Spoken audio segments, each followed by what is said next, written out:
Good day, everyone. Today is Monday. It is Motivational Monday, and here is your NCLEX tip of the day. And of course, with me, you get several tips. So listen in close, have your notebook out, and take notes. Today, we're going to talk about developing study skills. This is a key to passing the NCLEX. It's also key for those of you who may still be in nursing school. You want to develop your study skills. Well, what are good study habits and what are good study skills? Well, having good study skills means that you have developed conscious and skillful study habits, that you have devised a consistent study schedule that also incorporates methods for learning and understanding nursing content. So, what you want to do is you need to be consistent. So, write this down. 2 key things in developing study skills, good study habits. 2 key things are number 1, consistency. Number 2, commitment.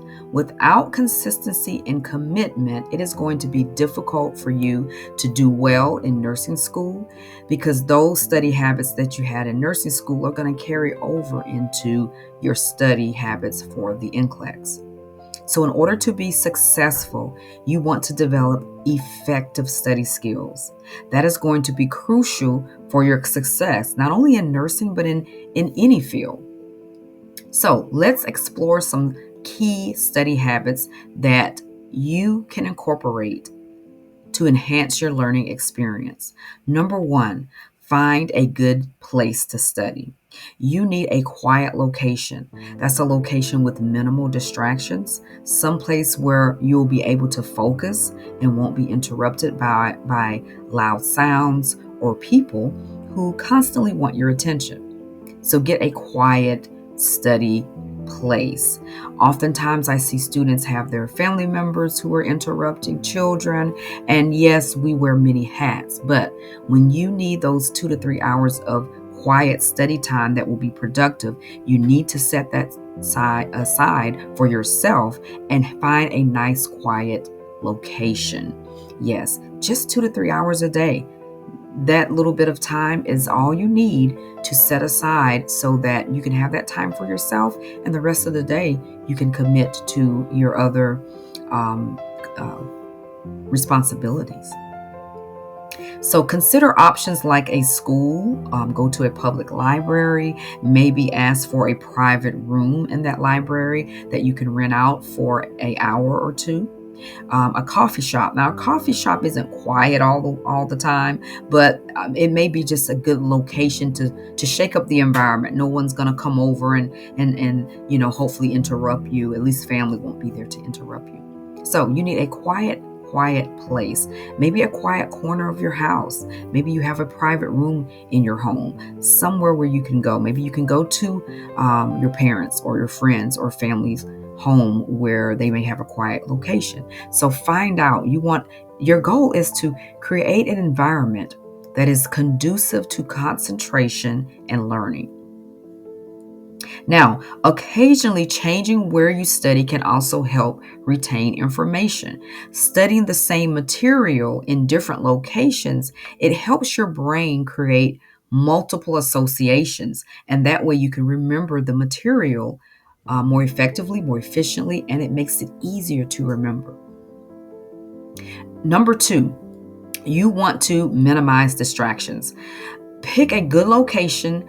That's going to be the first step in keeping yourself focused on your work. However, distractions can still reach you no matter where you choose to work, no matter where you choose to study. So here are some tips for minimizing distractions. If you have to, turn off your phone. Turn off your Wi-Fi if you don't need it for your study. If you're doing your tutor session, of course, that is a time that you need your Wi-Fi, but you can turn your phone off. You can silence it. So just be mindful of those things that distract you. Turn off notifications. Maybe keep it out of sight. Have someone else keep up with checking it to prevent you from checking it. So consider using anything that helps you to focus. I've heard that there are focus apps that block distracting things. They block distracting apps. And then another good thing is set a timer. Set a timer for your study session. And that could be something you can place on your phone or your electronic device. Number 3, take breaks. Regular breaks can improve focus and prevent burnout. A lot of people I hear study for long hours of a day, but then they still get the same types of questions wrong over and over and over. They're not retaining the information. Their study time is not productive. And it may be because they're pushing themselves to study for too long of a time, and their brain may shut down after 30, 40 minutes. So know your limit. Try techniques like there's a method that that I've been told.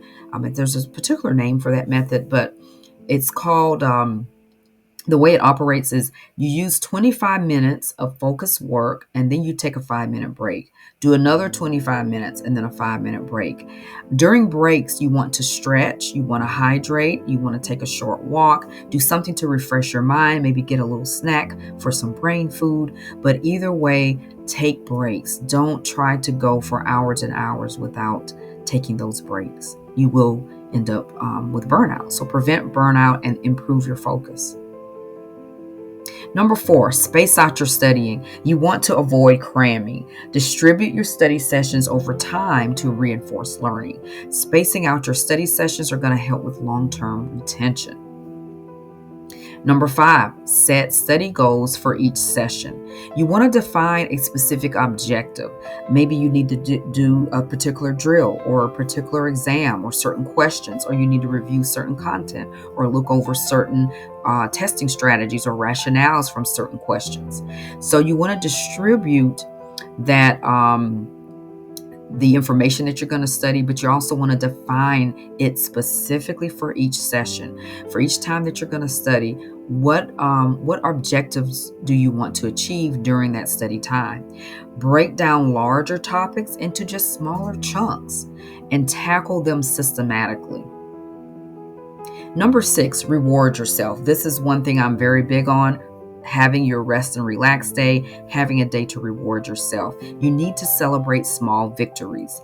After completing a study time or study session or even a tutor session, or maybe you achieved some goal, you completed all of your questions for a certain topic or category, or you did the specific drills that you were going to do for that day.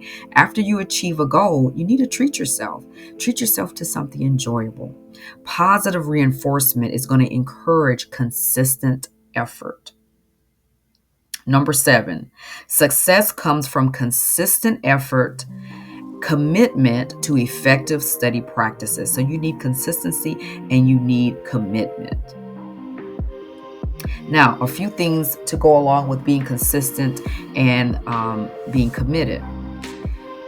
You want to be able to pay attention to when things are due or certain goals that you set. And one way to do that is to use a study planner. In your study planner, once you get your course assignments, if they're from me, they're going to be in your Google Classroom. It's kind of like your syllabus.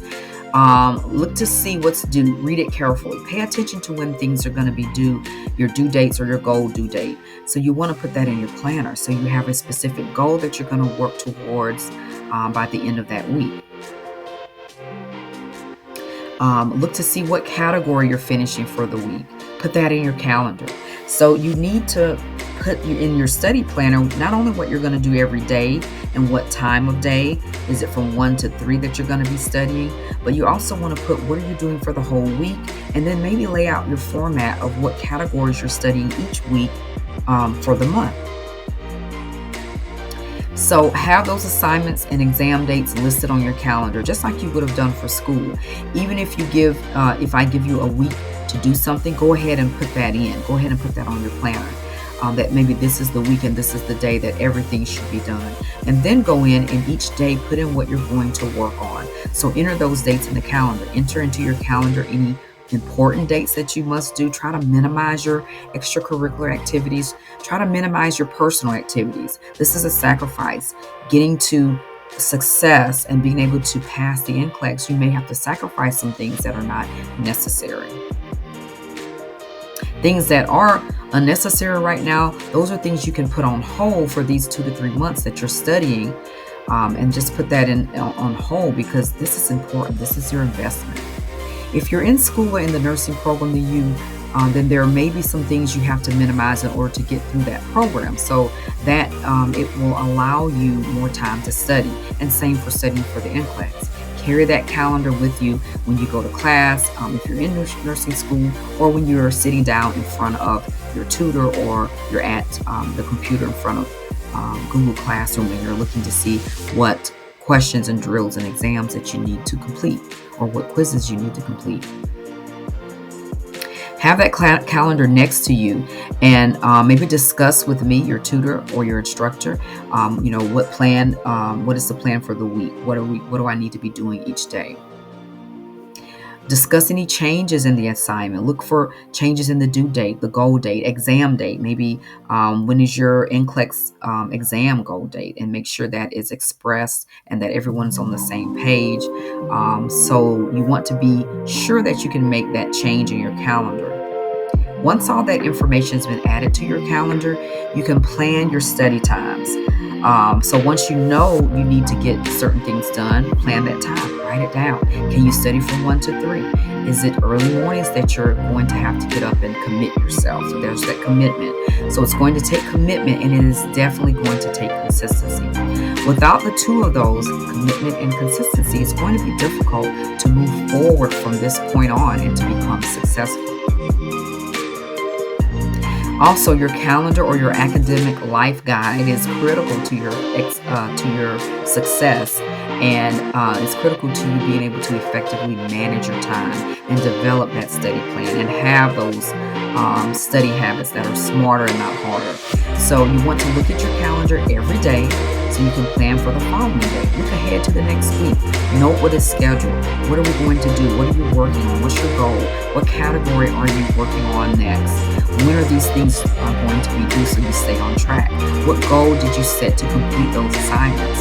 So if you are diligent about entering your or completing your course requirements, or this NCLEX preparation course, or maybe if it's your semester in school, but either way, if you're diligent about entering those things into your calendar and having that study calendar and reviewing it every day, going into Google Classroom every day, looking at your email every day, if you're diligent about keeping up with everything, then you will more effectively set aside your study time.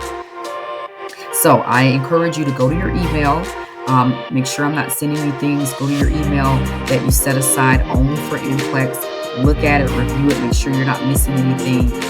Look to see if I've sent you anything. Also, make sure you have downloaded the Spaces app so you can see if there are any new announcements. The Spaces app is an easy way to go to see when your schedule is, when your next tutor session, if I put it in there. It won't link to Calendly, however, but you can look in there for blogs, announcements, and also events. It will tell you about the webinars that are on Saturday. So 3 things that you should check every day: your Spaces app, your email, and your Google Classroom. Check those 3 things every day, and you'll stay on track. All right, so that's your Motivational Monday Smart Study tip for today. I hope this helps. I want you to win. I want you to pass.